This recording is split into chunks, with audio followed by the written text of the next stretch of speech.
Hello everyone and welcome back to my YouTube channel. My name is Dennis Duke Woniala. If you're new here, please ensure that you subscribe.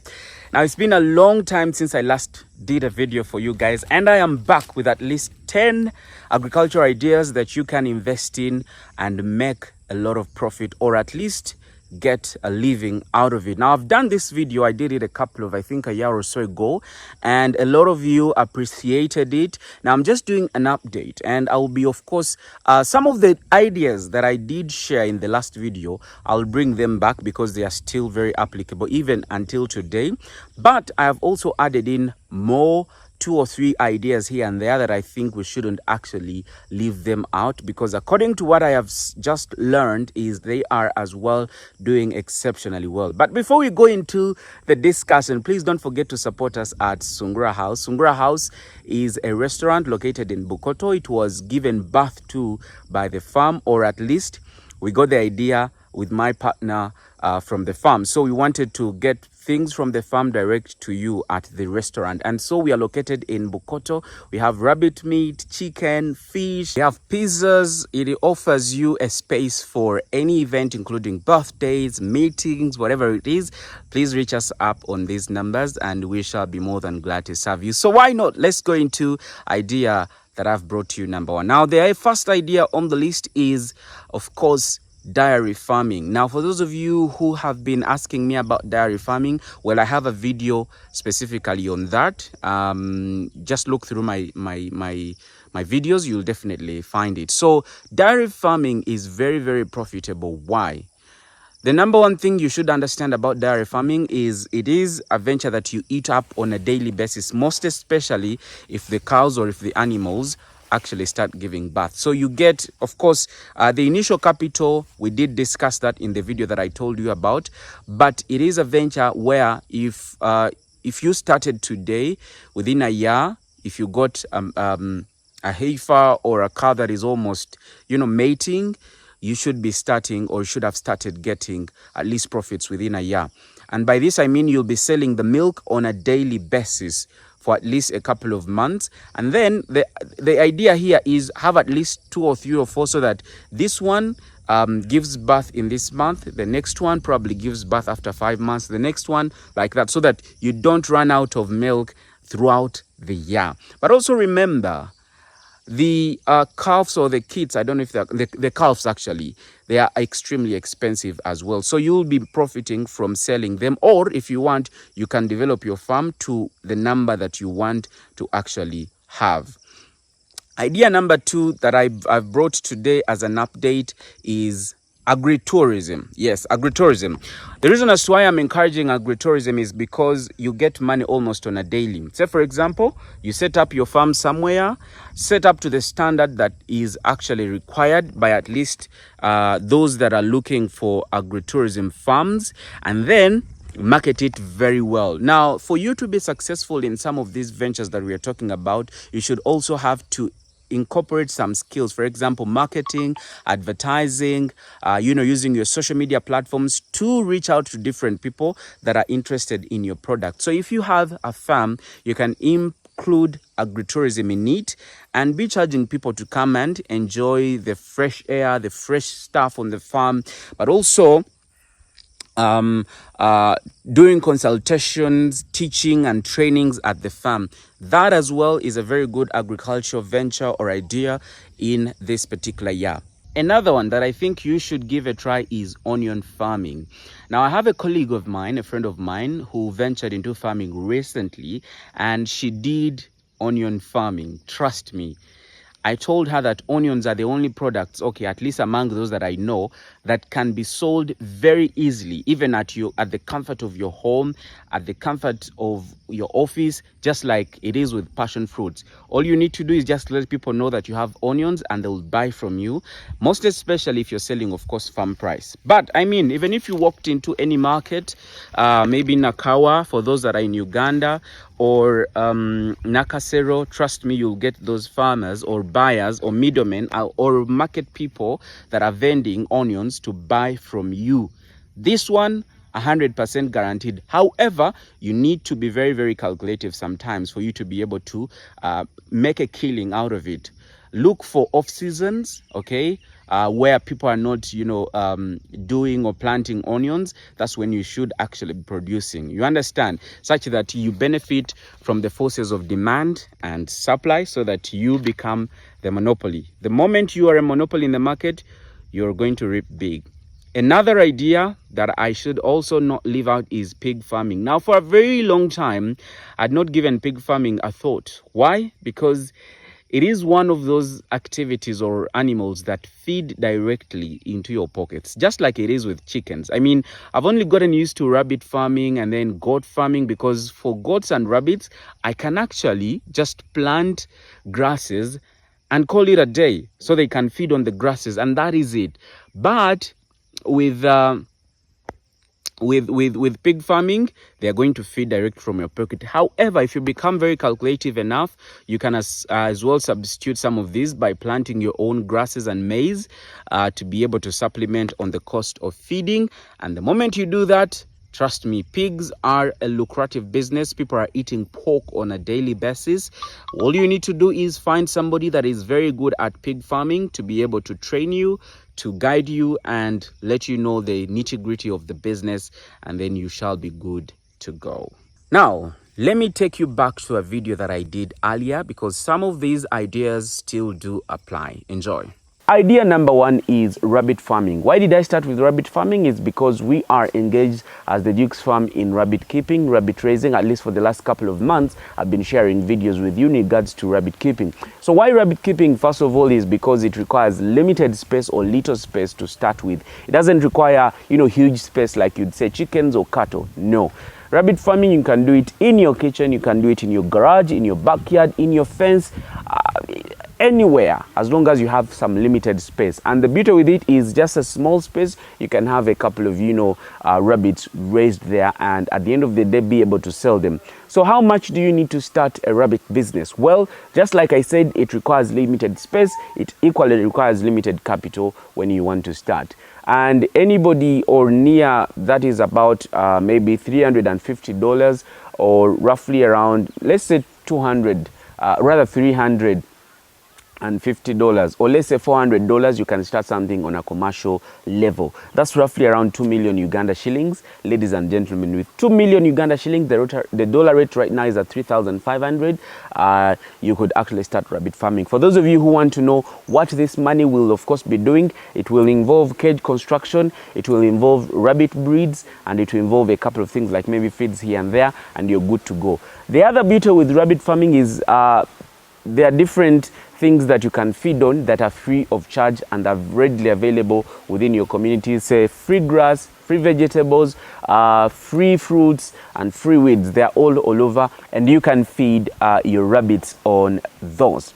Business idea number two is none other than chicken farming, and just to be specific, local chicken farming. I don't know where you're watching this from, but if you're in Uganda, you realize that a lot of people doing chicken farming are only doing layers and of course some broilers, and they've deliberately ignored the local chicken, the local, the nkokonganda, Now, the beauty with this is there are not very many people doing local chicken keeping, and therefore you could maximize on this and make the best use out of it. Now, with local chicken farming, you can do it on free range, which requires literally zero cost when it comes to taking care of the chicken, except when you need to invest in things like maybe a few drugs here and there, a few feeds here and there, just to supplement on the weeds and the insects that they do go into the gardens and pick. You'll also be required to maybe make a small, chicken house, which may not necessarily be overly expensive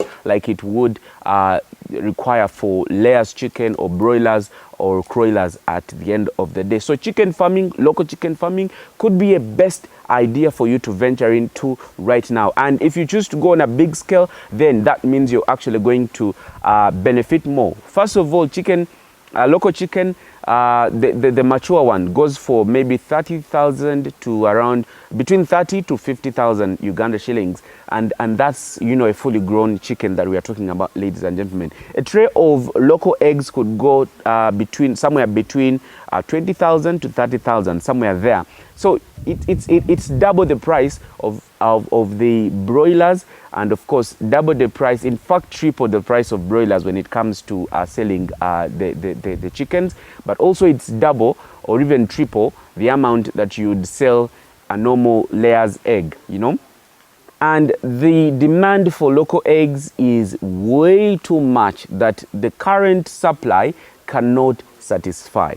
So here in Uganda, roughly, if you had 1 million, it could be a very good start for you. That's about $300 for you to actually start a chicken farm here for locals. But I mean, if you had more than that, maybe 2,000 or 1,000 US dollars, it could do quite a lot for you when it comes to local chicken farming. You don't even require a lot of space. You just need a small space for them where they are going to stay, and then you can do free range. You can even do zero grazing depending on what you choose and why you choose that particular thing. And I mean, it's getting the chicks, it's even cheaper getting the chicks as opposed to chicks of broilers and other types of chicken grown on the soil.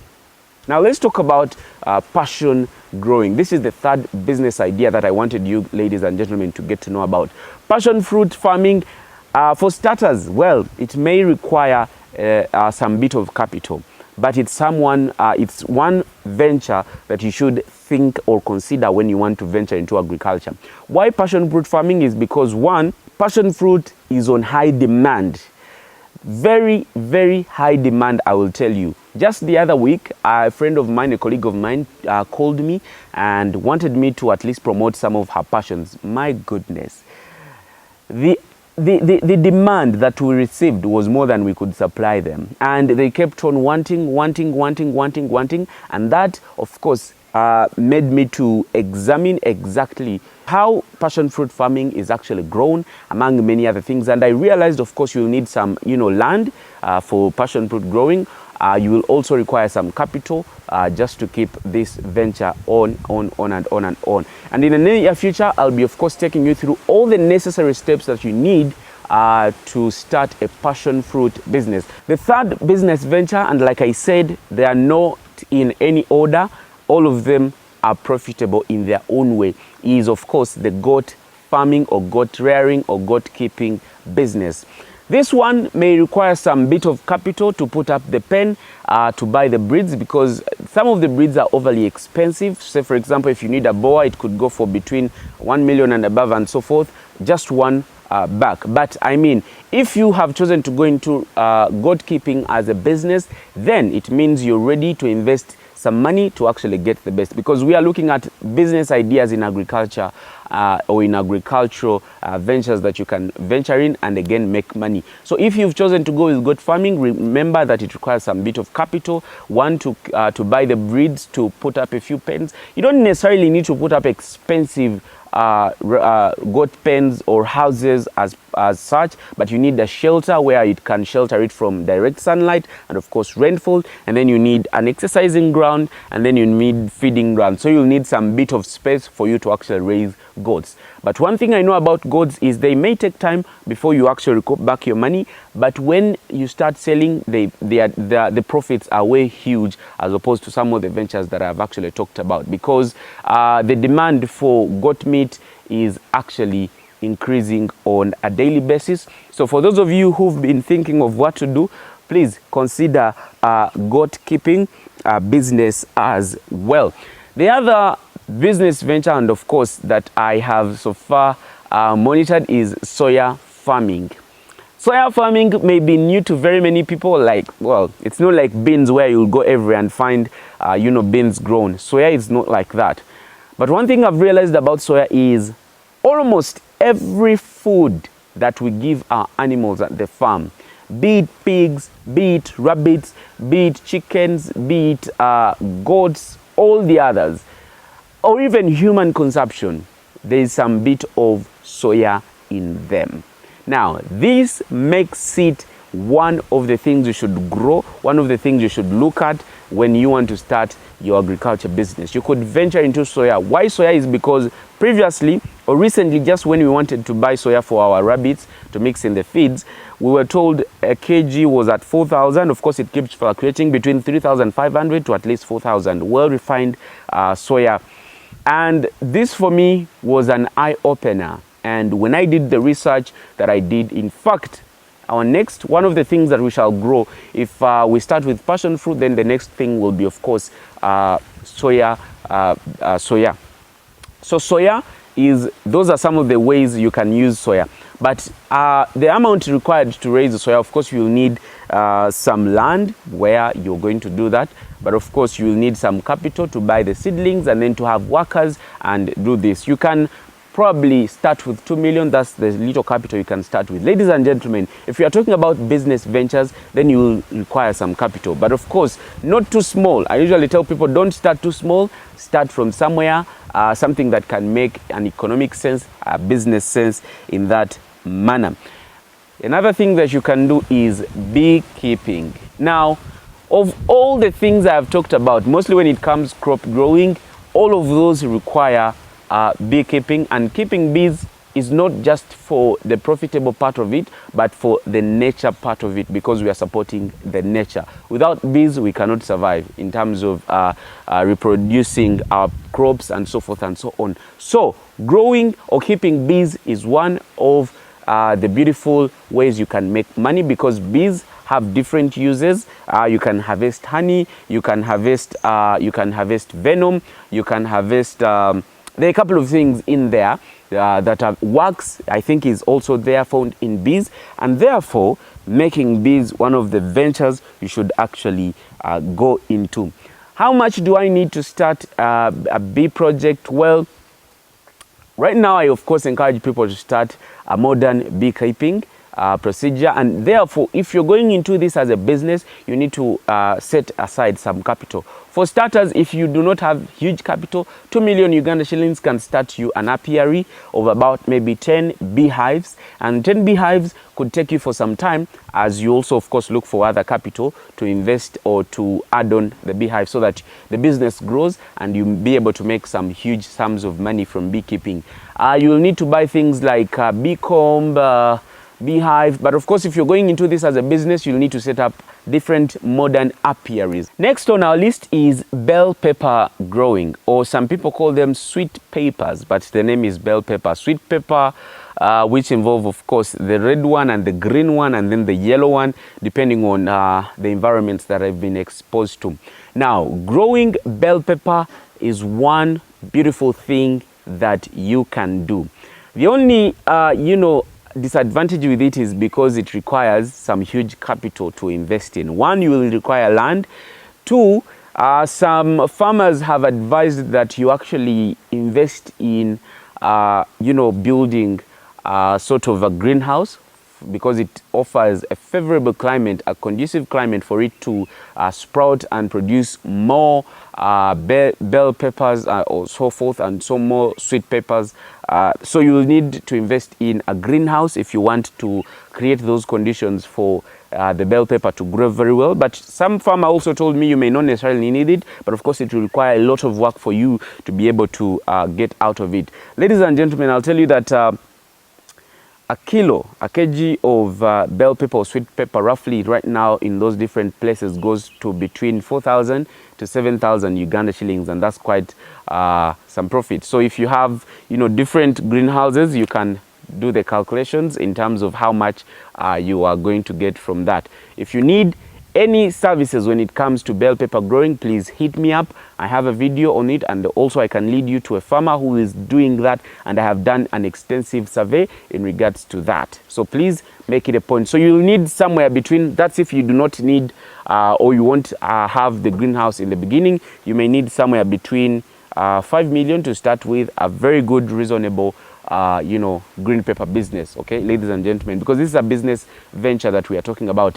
If you need a greenhouse could be between 20 to 22 million Uganda shillings. A greenhouse of about maybe 25 feet by 50 feet, we can build that greenhouse for you actually. So please hit me up on those numbers, and I'll be more than glad to help you. So those are some of the things that you may need to start your green pepper, or rather sweet pepper or bell pepper business here in Uganda. The next thing on this list is of course coffee growing. Now, coffee growing is something that you should go into because it doesn't require a lot of work. but it requires a lot of capital. People who are making it big in coffee require some, big chunks of land to be able to get out of coffee. But if you have like a 50 by 100, really, you shouldn't grow coffee. That's not a good business idea for you. But if you're going into agriculture and you've chosen coffee, please make sure you at least between 3 acres, 4 acres, 5 acres and above for you to be able to grow, coffee. So a kg of coffee right now, dried one, could go for maybe between 10,000 to 15,000, roughly there. I recently sold some that we grew in Bali, and I got some good cash, I got some money, and that's why I'm actually referring you to actually grow coffee. What coffee requires is just land and maybe a few workers to keep working in there, buying manure, buying a few fertilizers here and there just to keep, the land fertile so that you can keep getting high harvest for that matter. But coffee growing is the way to go. Another business venture is, of course, fish farming. Now, fish farming, it's unfortunate that most of Ugandans are still doing it the rudimentary way, digging a pond and, putting in a few fish here and there. I think if you're going into if you're going to choose any of these ventures that I've told you, please look at the modern way of doing these things. The modern way it may look a bit expensive in the short run, but in the long run, it saves you and it makes you much more money as opposed to somebody that is doing it the rudimentary way. So, fish farming, why fish farming? Is because the demand for fish is way too high and it grows every other single day. Fish is a source of protein and so other different nutrients. If you want to know how expensive fish is, go to a market. Just do a market survey. A small fish of this size from here, this bang of mine to here, just a small piece could go for 10,000 shillings. Now imagine if you raised maybe 1,000 of those, and the cost of raising this fish is actually not way too much.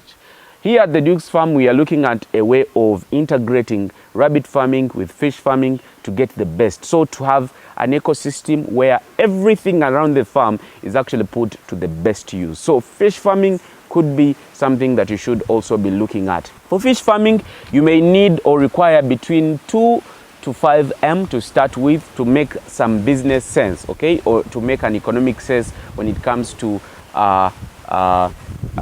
fish farming, okay. The last thing that I would love to discuss when it comes to agricultural business ideas that are a bit profitable in the country is, of course, strawberry and vanilla. I'm combining these two because, well, they move hand in hand. Why strawberry and vanilla is because they are used in different ways by different people in different places. Take, for example, they are used in wine making, beer making, soda, juices. They're used in restaurants, hotels, and all the other things, for example, in homes as well. So growing strawberry would be ideal for you if you choose to go in it as a business. One thing that I can caution you is please look for market first before you actually venture into this. You can go into those hotels and sign a small contracts, and they offer you their market, and then they tell you the money you're going to supply at, and then at least I'm going to venture into this when I already have the market that I'm going to supply. But even if it wasn't for that, still there are still opportunities of you making it big. You can choose to export this vanilla. You can choose to actually export this strawberry. So, ladies and gentlemen, that's all I had for you today. Until then, it's a goodbye. Please continue subscribing. Follow me on different social media platforms at Dennis Duke UG.